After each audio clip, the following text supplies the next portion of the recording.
So, but December, like the spring, summer in Joburg in 2025 was garbage. Like it was just generally cold the entire time. From the end of October, and I'll remember when it started at the end of the October because it was Bay's birthday and I wanted to do something for him, and it started raining around that time of the end of October for his birthday, and it never stopped from then. But on some day in December, when it was, like summer days, there was a proper summer day and it was a hot day. And I remember that I wanted to then go for exercise or something, so I dressed up for exercise, but I ended up never going to exercise. So I was dressed in my running tights, and I was dressed in islang for lento. I had trainers on, and then I had a tight tank top, and then I had the sweating thing that I put on my head when I go running. So ended up not going, and I ended up going to the shops in the afternoon, and late lunch around 3-4 o'clock. So it was a beautiful day.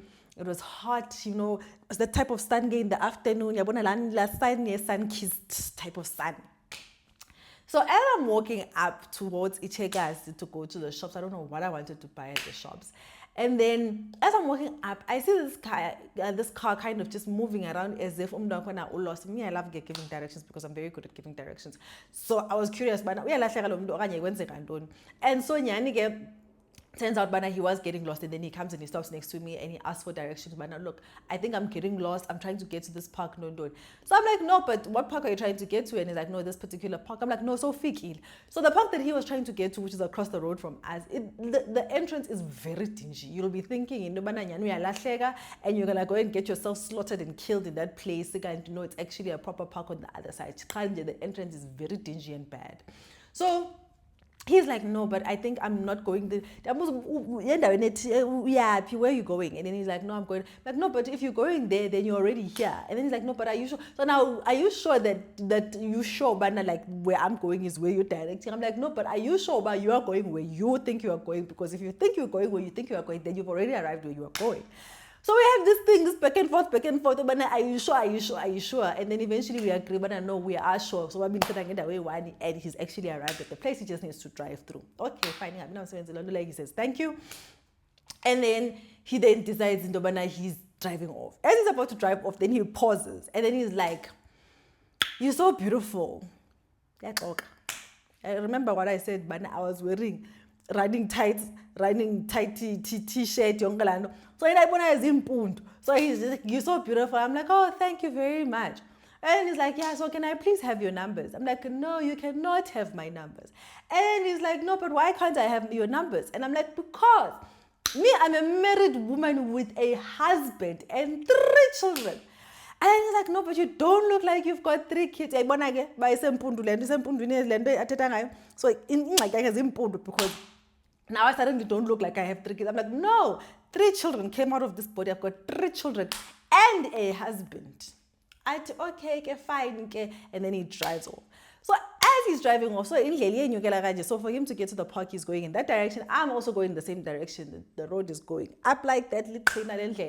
And then when he's about to turn into, where we would have, and then diverge the divergence of the route, where I would have turned this way and turned that, he would have turned that way. Then when he's about to turn, he pauses again. So again, naturally, because I'm still going to the shops, I'm not going back home, I eventually end up catching up to him. So when I catch up to him, then he's like, you know what, I've actually thought about it. I'm like, what have you thought about it? And he's like, yeah, so I've decided, Bana, I want to love you and your husband. And then I laugh. I'm like, that's a new one. And he's like, no, I'm very serious. I want to love you and your husband. I'm like, no, I don't want that. It's not gonna happen. And he's like, oh well, okay. And then we laugh about it, and then he drives off, and then I continue walking. Hold that story. We are here today. That story is very relevant. But we are here today in order for us to do a review of the book that I said has finally given me insight into, the Tsonga and the Shangaan, and why we call one the other. And that is the book titled The Life of a South African Tribe by Henri A. Junod of the Swiss Ramonde Mission. So this book was written in 1912. So I'm going to keep referencing Langwadam that I had done a book review of before, which is the Amaxhosa. So this book was written in 1932. This book was written in 1912. So this book is younger than this book, or this book is older than this book. By what? 20 years, I guess, if I'm... I suck at maths, so I could be wrong when I say that. I could be completely wrong and completely off. But, so this is a book that was written in 1912 by a missionary, naturally, because it's an anthropological piece. It's a bit of a sociological piece as well, but I think this, compared to this is more sociology than this particular book. This book was very much an anthropological piece, and I think it's a function of the fact that Henri Junod as a writer, he doesn't have the kind of insight that this particular writer has, which was John Henderson Tsonga. So this book is amazing because ibhalwa ngumXhosa. Yes, he's a missionary, and because his father, he was the second generation Christian because his father converted, and then he was born into a converted family that was Christian, and then he went and worked he studied overseas, South Africa, and then he did his missionary work in the Eastern Cape. And so he wrote this book from a perspective of an insider, even though he was working for outsiders, right? So when you are reading this book is very it's very deep in analysis, and it feels like, there's a lot of work that you have to do intellectually to wade through. Isn't this where how much of what is being written is an assessment and a comprehension of activity by the writer, and how much of it is just observation captured as writing. So it needs a lot of intellectual gymnastics in order to figure out, but how do you because this is written by somebody who's an insider, even though he's a missionary, and therefore he's right. So it's very hard to decipher, to separate, to sift through, which one, how much do you take away as fact and how much do you take away as analysis from somebody who is able to interpret what is happening within this particular culture. Whereas le incwadi ka Henri, The Life of the South African Tribe, is written by somebody who is really an outsider. And so everything for him is like it's outlandish and barbaric, and what are these Africans doing? Okay, well, that's not the kind of accent. And a Swedish person will have like, what are these outsiders doing? type of accent. So this one is very much, it feels more like an anthropological piece in that it documents life as it is. There are sections where he tries to do a bit of an assessment and analysis of what is going on in that space. But this is a missionary. And so missionaries in general, when they come into a space, they either infantilize the subjects that they are studying, or the people with whom they are conducting work with. It's either they infantilize or they barbarianize. They make barbaric of whatever they are studying. It's a problem with missionaries. And so that, while they think is a superiority, it's a superiority complex that they have, it actually makes their work inferior. So they can't assess and analyze from a position of intellectual rigor, but they analyze and assess from a position of Christian missionary superiority complex that then makes them inferior in terms of their thinking, their understanding. So Xakofia was analyze, he does a very pathetic job of it. It's not even worth reading that. You can read it and see how pathetic it is. Or if you don't know how to assess a pathetic reading of an academic study, please read those things and you will know what a pathetic analysis looks like. But it's a great book in terms of being able to get a sense of what was going on in those spaces. I think he does a really good job of just trying to just document as is. I think he does a very, very good job. And I like the fact that he puts his analysis in a separate section so that especially if you're not used to kind of trying to decipher how much is anthropology and how much is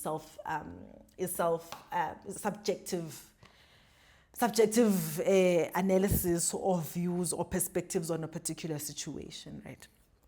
I think this is a great book. It was written in 1912. And so it was written in the areas Zolimpopo kanje, yabo. Limpopo kanje, and it is about the Tsonga group of people. And the Tsonga group of people, according to this person, Henri Junod, Henri Junod says that the Tsonga group of people lived around Limpopo and Mozambique. So they come from those areas of Mozambique. And those people actually, when he talks about it, he says, they are basically in the same way people lump all Xhosa people lump people into Xhosa when some of them are actually not actually Xhosa proper. So if you, they're actually used to be called Amaronga, according to him. Obviously, guys, you need to read. So it's one reading of one person. So this is what he came up with his research and things like that. Somebody else would come up with a different thing. But he says, Amaronga, and Amaronga lana, they lived around Limpopo and around Maputo. And he says that, so I remember I had said, I want to do a book review because now I finally understand where this whole book, this name situation comes from. So he says that igama lama Tsonga actually was not Tsonga before. He says, the way that he's done, in terms of his research and what he's found with his research, the Tsonga people were actually called the Ronga people before, kuthiwa ngabaronga. And actually, the name Utonga actually comes from Ushaka and his people of Bom Bom Bom Bom, always coming and taking over every other people's things.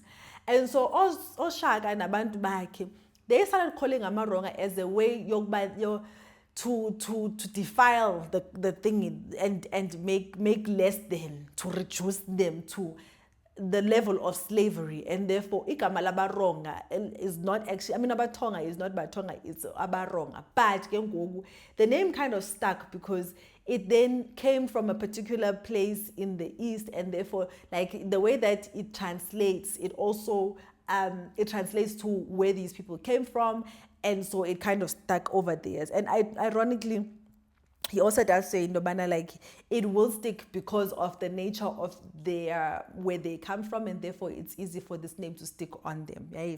All right. So he then says, let me read the section so that we are all on the same page, so that I don't misinterpret it. Another name which is much used amongst white people to designate the Tsonga is the word Shangan. Shangan or Changan was one of the surnames of Manukosi, the Zulu chief who settled on the east coast and subjugated most of the Tsonga at the time of Chaka. It is possible that this name was even older and that it belonged to a chief who lived in the valley of the lower Limpopo before Manukosi. At any rate, this valley was called Kachangan and its inhabitants Machangan. But this term was never accepted by the Baronga, who consider it as an insult. It is applied in Johannesburg roughly to all the East Coast boys, even to the Bachopi, who are considered by the Baronga of Delgoa Bay as much inferior to them. Its adoption would be objectionable on that account. I recognize that the word BaThonga does not enjoy much more favor and is not quite satisfactory. However, considering that it means originally people of the East and that the tribe is indeed living on the eastern part of South Africa, it ought to be accepted in the course of time without much difficulty.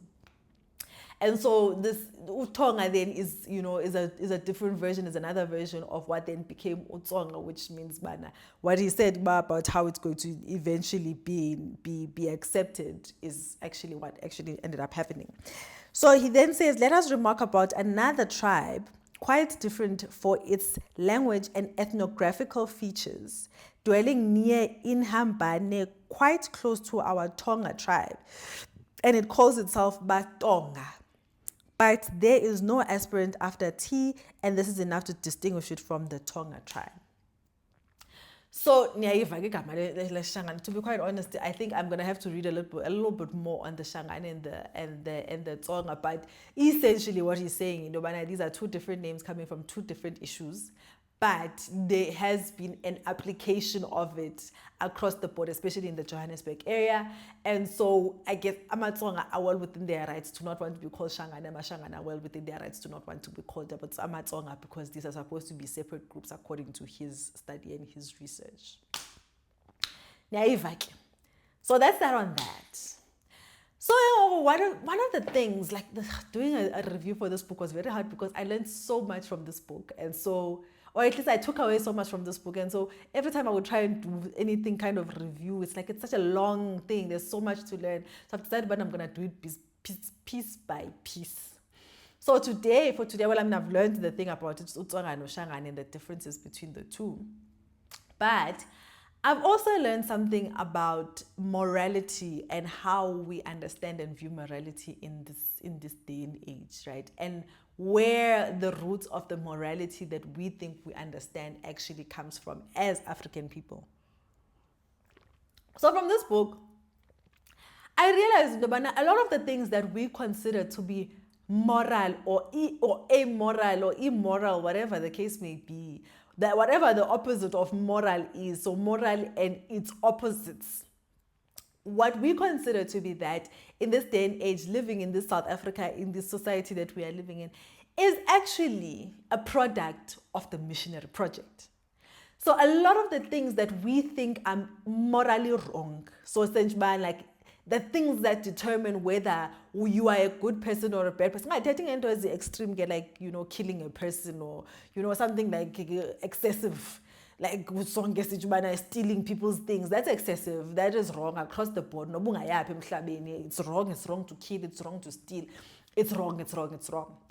But there are certain things like, how people dress, who people are allowed to date, not date, how people are allowed to be and exist in the world. A lot of how we view morality in those contexts is actually very much a product of the missionary project.